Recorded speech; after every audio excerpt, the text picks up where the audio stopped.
نے فرمایا کہ اس سے پوچھو. تو صحابہ نے ان سے پوچھا کہ آپ کیوں پڑھتے ہیں ہر رکعت میں یا تلاوت کے اخیر میں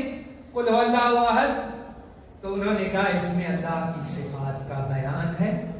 اور میں پسند کرتا ہوں کہ اللہ کی صفات کا ذکر میری زبان پر آئے اور میں اللہ کا کی صفات ذکر کروں اور تلاوت کروں. تو وہ لوگ آئے سن کر اور نبی صلی اللہ علیہ وسلم کو بتائے. تو نبی صلی اللہ علیہ وسلم نے فرمایا اس کو بتا دو کہ اللہ اس سے محبت کرتا ہے. اس سے یہ بات سمجھ میں آتی ہے کہ بندہ جس قدر اللہ کی صفات کو پڑھتا جائے گا سمجھتا جائے گا اسی قدر اللہ کے قریب ہوتا جائے گا, اور جس قدر اللہ کے اسماء و صفات سے بندہ دور ہوتا جائے گا اسی قدر وہ اللہ سے دور ہوتا جائے گا. کیونکہ اللہ کو جاننے کا سب سے بہترین ذریعہ اللہ کے اسماء و صفات ہے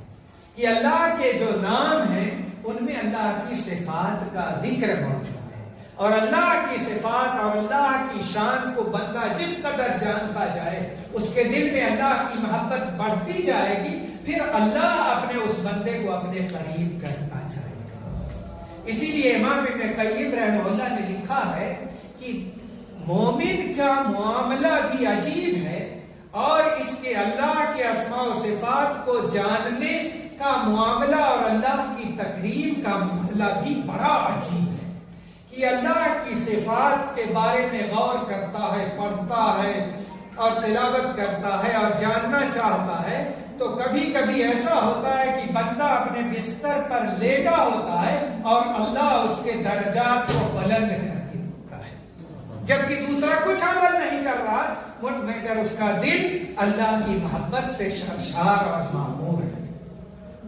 کیونکہ اللہ کے بارے میں سوچتا ہے, اس کی صفات کے بارے میں سوچتا ہے, اس کی شان کے بارے میں جاننا چاہتا ہے, اس کی قدرت کے بارے میں سوچتا ہے اور جانتا ہے, اور اس کے بارے میں آیات پڑھتا ہے اور حدیثیں پڑھتا ہے, اور اللہ کی شان و عظمت کا تصور اور شعور اپنے دل میں پیدا کرتا ہے, پھر محبت بھی کرتا ہے اور اس کے عذاب سے ڈرتا رہتا, تو وہ لیٹا لیٹا سوچتا ہے اور اللہ اس کے درجات بلند کرتا رہتا ہے اور اپنے قریب.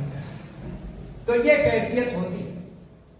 تو وہ محبت کرتے تھے اس وجہ سے کہ اس میں اللہ کی صفات کا بیان ہے. تو نبی صلی اللہ علیہ وسلم نے فرمایا کہ اس کو بتا دو کہ اللہ تعالیٰ اس سے محبت کرتا ہے. اس کا مطلب بندے جب اللہ سے محبت کریں گے تو اللہ اپنے بندے سے محبت کرے گا, اور اللہ جب